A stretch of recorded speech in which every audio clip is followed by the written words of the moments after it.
She returned to Pakistan with a dream of ushering in a new political era. Instead, she's become another victim of all that is troubled with politics in Pakistan. Benazir Bhutto, twice Prime Minister and in the running yet again, is about to be buried in her family village of Lakhana. Bhutto was shot and then a suicide bomber blew themselves up as she left a rally in Rawalpindi on Thursday.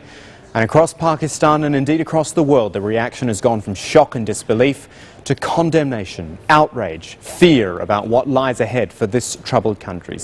The crowds are gathering for her funeral and security forces are on high alert in most towns and cities.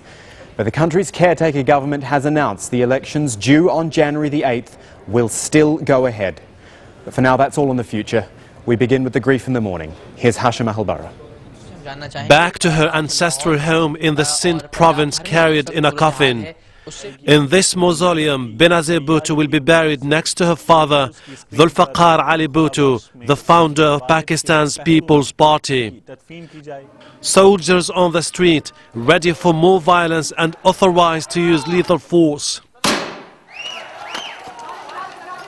Bhutto was shot dead yesterday. Seconds after the shooting, a suicide bomber blew himself up, leaving carnage and bodies.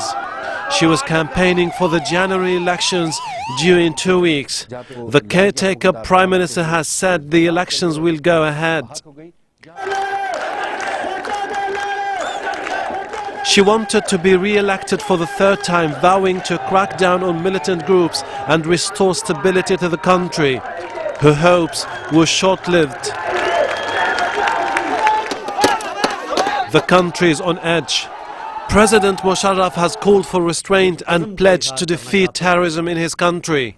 I make this pledge and I seek unity and support from the nation that they will support me in this, that we will not sit and rest until we get rid of these terrorists and root them up completely. This is the only way out for Pakistan and for the nation, because this is the biggest hurdle for our prosperity and progress. But Musharraf's main rival said the president must step down. Nobody has any confidence in Mr. President Musharraf. If he holds any inquiry, nobody is going to believe him, and nobody is going to repose any confidence in what he says. This man is the real problem. He is not part of any solution now. And I think we could step down if the country is to move forward. Situation remains delicate. Despite appeals for calm, many were killed in confrontations. Supporters of the slain former Prime Minister took to the streets in Karachi, setting vehicles on fire. With the assassination of Benazir Bhutto, a chapter in the country comes to an end, but the political future of Pakistan has never been as uncertain as it is now. Hashim Ahalbara, Al Jazeera.